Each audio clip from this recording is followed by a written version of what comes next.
What would you do if the world told you that you'd never make it? What if every single day life reminded you of how small, invisible, and powerless you seem to be? Some people are born into luxury, some into comfort, but others into nothing at all.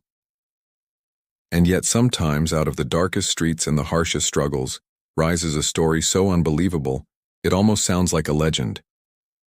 This is the story of a man who began his life with nothing. No family wealth, no guiding hand, not even a place he could truly call home. A man who walked the alleys of a bustling city, bent over garbage bins, hauling away trash, ignored by the crowds who rushed past him.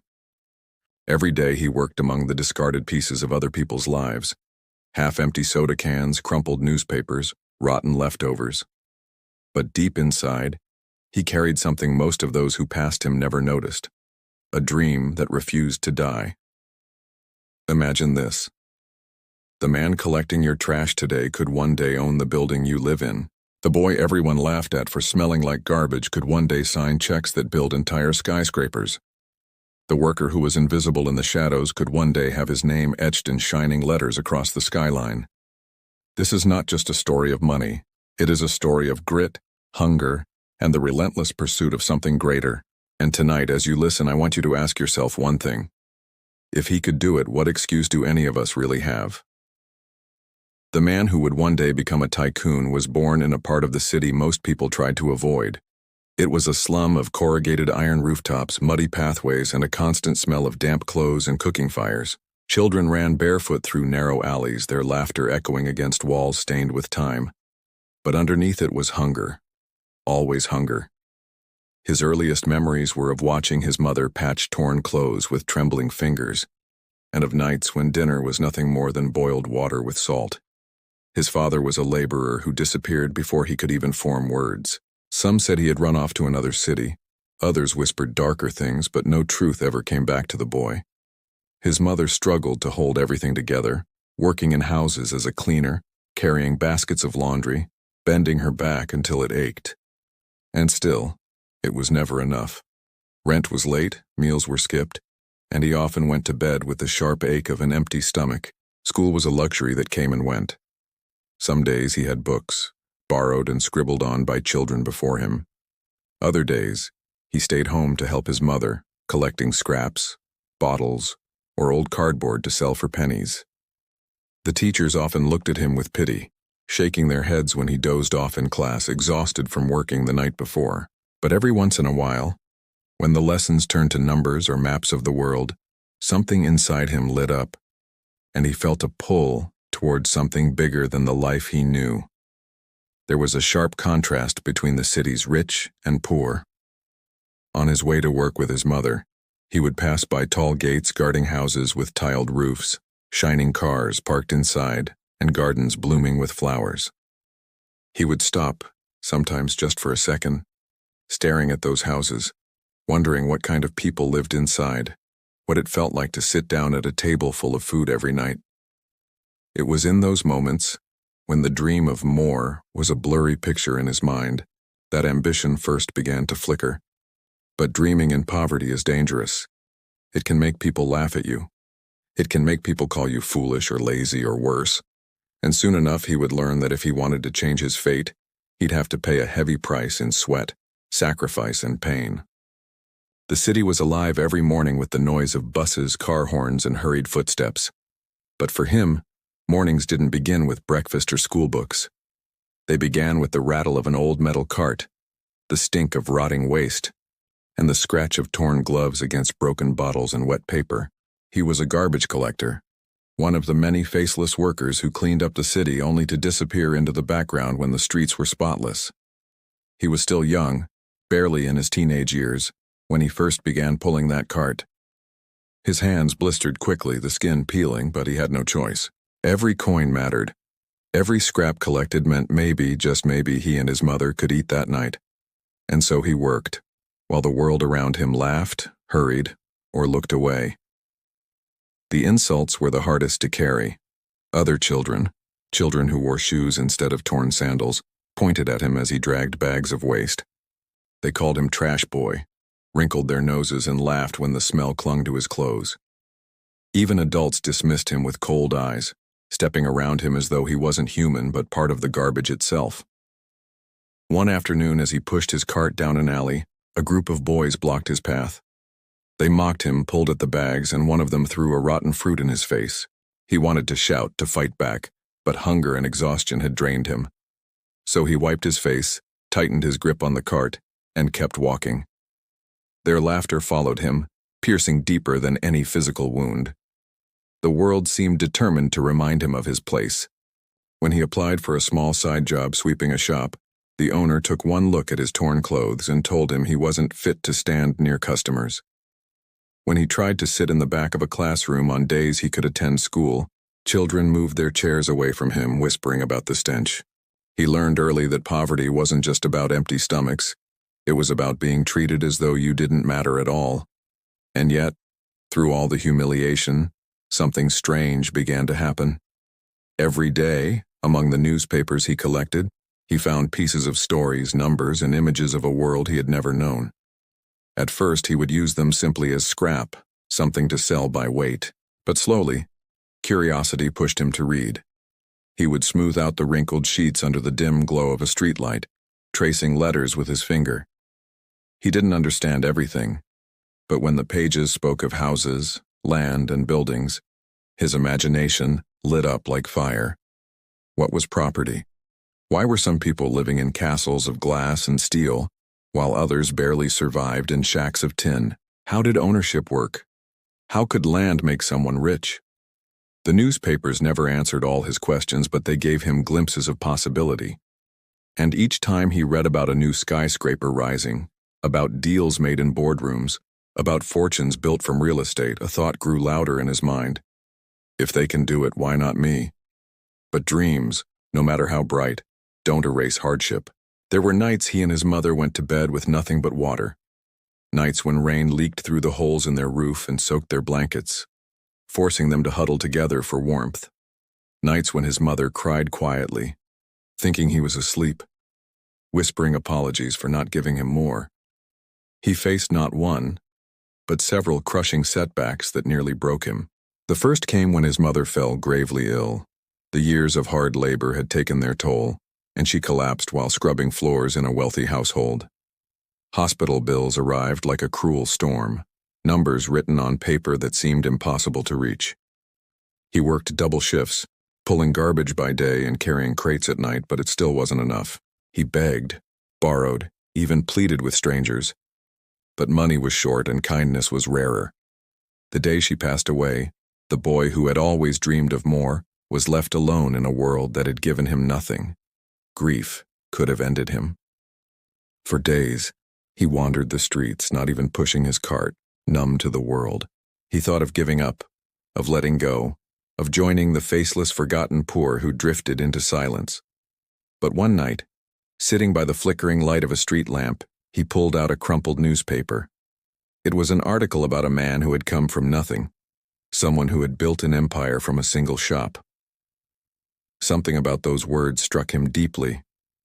Your circumstances are not your destiny. He folded the paper carefully, as if it were a sacred scripture, and tucked it into his pocket.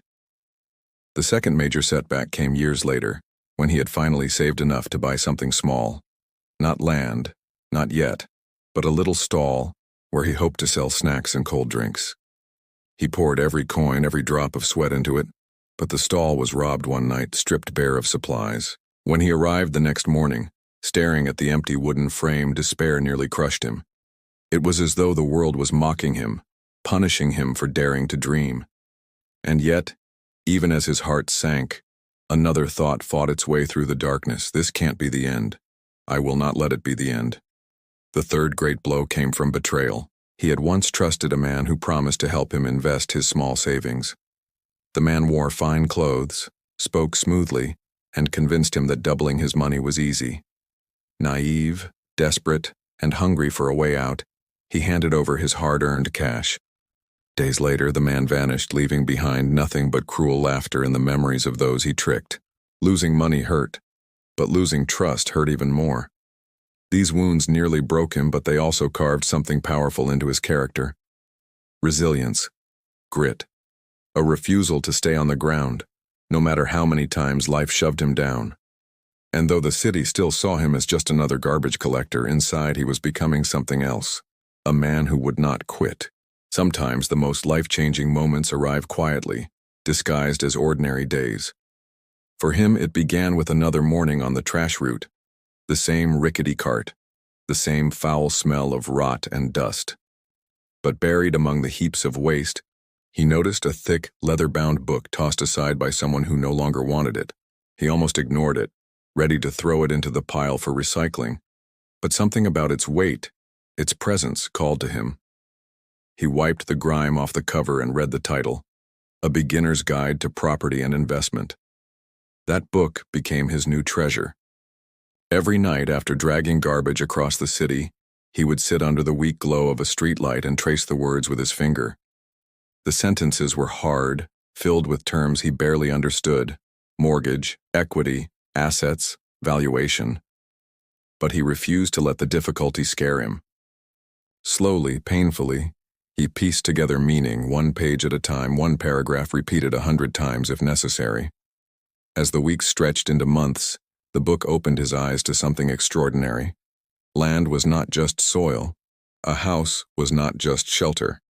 These were assets, things that could grow in value, things that could multiply wealth. He realized why the men in the newspapers he read seemed to build empires on concrete and steel. They weren't just buying property, they were buying opportunity. From that point, his mindset shifted forever. The garbage collector who once looked at skyscrapers with envy now looked at them with determination. He no longer asked, "Why them?" Instead, he asked, "Why not me?" And with that question came a new fire, an obsession to learn, to prepare, to save every coin with purpose. Saving, however, was no easy task. His earnings were pitiful, barely enough for survival. But he began cutting even deeper, denying himself small comforts, skipping meals when necessary, patching the same clothes again and again. Every spare coin went into a tin can buried under his bed, hidden away like gold. It was slow, agonizingly slow, but he reminded himself daily, this is not forever. This is the foundation. The transformation wasn't just financial, it was personal. He started waking earlier, pushing his cart with more energy, greeting people with a confidence that startled even himself. When others mocked him, he no longer flinched. He was no longer just a garbage collector. He was a student of wealth, a future builder of cities. His back still bent under the weight of trash, but his spirit now stood tall. And then came the moment that tested everything he had been preparing for.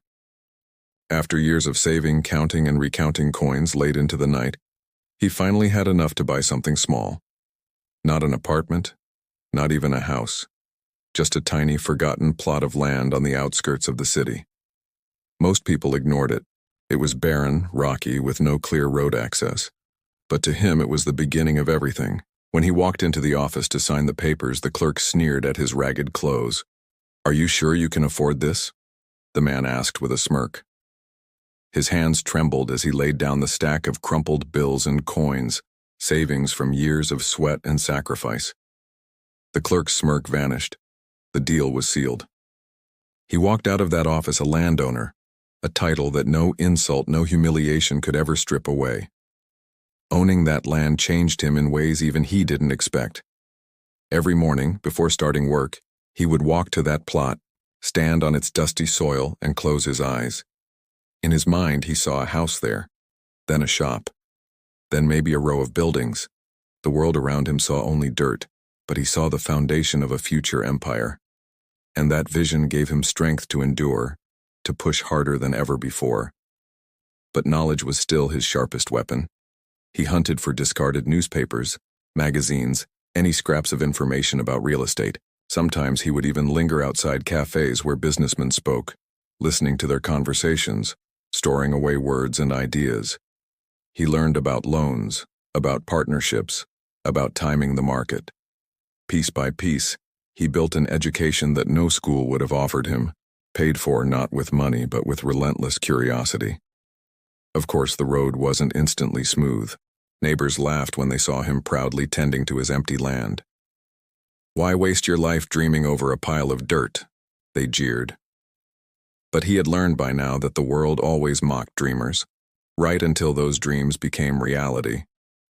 So he smiled, bowed his head, and kept working. His transformation was not dramatic like a movie scene. It was slow, gritty, built on years of invisible labor. But inside, a boy once crushed by poverty had become a man armed with knowledge, discipline, and vision. The garbage collector had planted the seed of his future, and though storms would still come, nothing could stop that seed from growing. The first plot of land stood there, silent and bare, for years. To outsiders, it was nothing more than a patch of useless soil. But to him, it was sacred ground, a promise to himself that life would not end in garbage carts and ridicule. Each morning before work, he visited it, pressing his hand into the earth as though drawing strength from the dirt itself. And each evening, after the city's trash had been cleared, he returned to it, whispering his plans into the wind. He had no money to build yet, but he had vision. And vision is often the first form of wealth. Slowly, with more years of backbreaking labor and careful saving, he scraped together enough to put up a single-room structure on that land. It wasn't much, 4 walls, a tin roof, a wooden door. But when he saw it standing, real and solid, tears filled his eyes.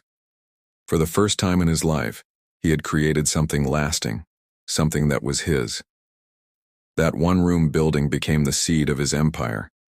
At first, he rented it out to a shopkeeper who sold daily goods. The rent was small, barely enough to change his own circumstances. But it was steady, reliable, proof that his efforts could multiply. With that income combined with his unending labor, he began saving faster. 1 building became 2. 2 became 4. Soon, people in the neighborhood no longer laughed at his pile of dirt. They began to whisper instead, "Maybe this man knows something we don't."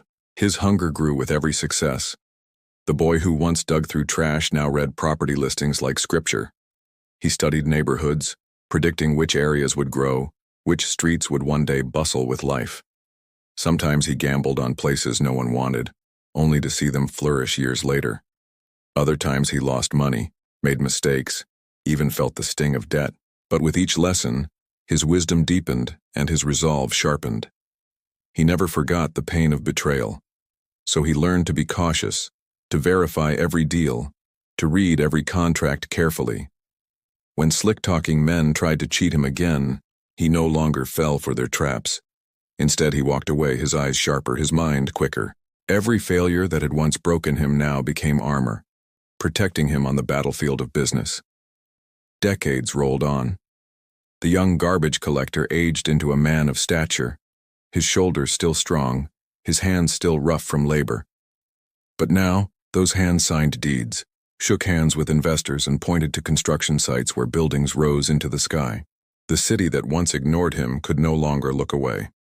His name began appearing in newspapers, not in the obituaries of the forgotten poor, but in the financial sections, listed among developers and rising entrepreneurs. At first, his projects were modest, rows of small houses, humble shops. But soon he ventured into larger ventures, apartment blocks, commercial complexes, office towers. Wherever he built, life followed. Streets filled, shops opened, families moved in. His properties weren't just buildings, they were opportunities for others, just as that first discarded book had been an opportunity for him. Wealth came, slowly at first, then all at once. The man who once counted pennies now spoke of millions. The man who once begged for scraps now employed hundreds. And yet, if you met him in person, you would still see the humility of the garbage collector. The man who knew the taste of hunger, the sting of humiliation, the cold of sleeping on a wet floor. That humility became his strength, his shield against arrogance, his reminder that success without compassion is just another kind of poverty. Eventually, his empire grew beyond anyone's imagination. Skyscrapers bearing his company's logo pierced the city skyline. Entire neighborhoods were transformed by his vision, turning slums into bustling districts. He became a billionaire, respected, envied, admired. But to him, the true wealth wasn't in the glass and steel of his towers. It was in knowing he had rewritten the story that the world had once forced upon him. One evening, standing on the rooftop of one of his tallest buildings, he looked out at the city that had once spat on him. The streets where children had mocked him, the alleys where he had cried from hunger, the office where a clerk had sneered at his payment in coins. All of it stretched before him, not as reminders of pain, but as proof of how far he had climbed. His journey was carved into every brick, every tile, every floor of those buildings. And in that moment he whispered the words that had carried him through. If they can do it, why not me? The garbage collector was gone. In his place stood a tycoon, a man whose name no longer belonged to the shadows but to the skyline. And though the world called him wealthy, successful, even legendary, he carried a secret truth in his heart, that none of it would have been possible without the nights of hunger, the days of humiliation, the endless years of struggle. Because it was in those rags that he found the strength to earn his riches. The story of his life became the kind people repeated in hushed tones at first, then in open admiration. Children were told about the man who began by pushing a garbage cart and ended by building towers of glass. Young dreamers studied his biography, circling the lines that spoke of hunger, persistence, and vision. And businessmen who once dismissed him now sought his advice, calling him a pioneer, a visionary, a leader. Yet whenever he was asked to speak about success, he didn't talk about billions. He didn't brag about his skyscrapers, or the cars parked in his garages, or the luxurious mansions he now owned. He spoke instead about that first night under a streetlight, squinting at a wrinkled newspaper. He spoke about the day he buried coins in a tin can under his bed, and the trembling moment when he laid them out on a clerk's desk to buy his first plot. Because to him, those were the true victories, the moments when he chose not to quit, not to surrender, not to accept the fate the world tried to write for him.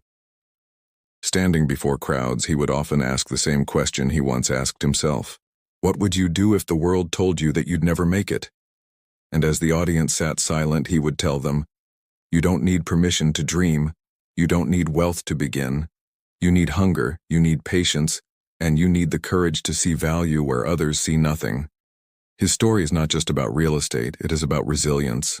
It is about the boy who was mocked for smelling like garbage, but refused to let the smell of other people's waste cling to his destiny. It is about the man who took the most discarded part of life, the trash, and turned it into the foundation for wealth, not because of luck, but because of relentless will. Imagine waking up with nothing but a dream. Imagine carrying the weight of ridicule, betrayal, and hunger, and still pushing forward one small step at a time. That is what it takes to rise from rags to riches. Not a miracle, not a secret shortcut, but persistence, discipline, and the refusal to let the world tell you who you are. He often said, every skyscraper begins as an empty piece of dirt. And that truth lives not only in buildings, but in people. You might be standing on your own empty dirt right now, a low-paying job, a broken home, a past filled with mistakes. But that does not mean your story ends there. It simply means you're at the beginning, standing on the soil where your skyscraper has yet to rise. So tonight, as this story closes, ask yourself, what is the skyscraper you are meant to build? What is the vision you see that no one else believes in yet? And most importantly, will you bury your dream under the ridicule of others? Or will you protect it, water it, and fight for it until it grows? Because the garbage collector who became a billionaire proves one thing beyond doubt. Your past does not decide your future. Your pain does not define your destiny. And your hardships are not walls to stop you. They are the bricks with which you build your empire. So don't quit. Don't surrender. Don't believe the lies of limitation. Instead, carry your cart, your burden, your scars, and let them fuel the fire inside you. Because one day you too may stand atop the skyscraper of your life, looking down at the streets where you once struggled, whispering to yourself the same words that carried him through. If they can do it, why not me? And with that, remember, your own rags to riches story is still being written. The next chapter begins the moment you decided to see.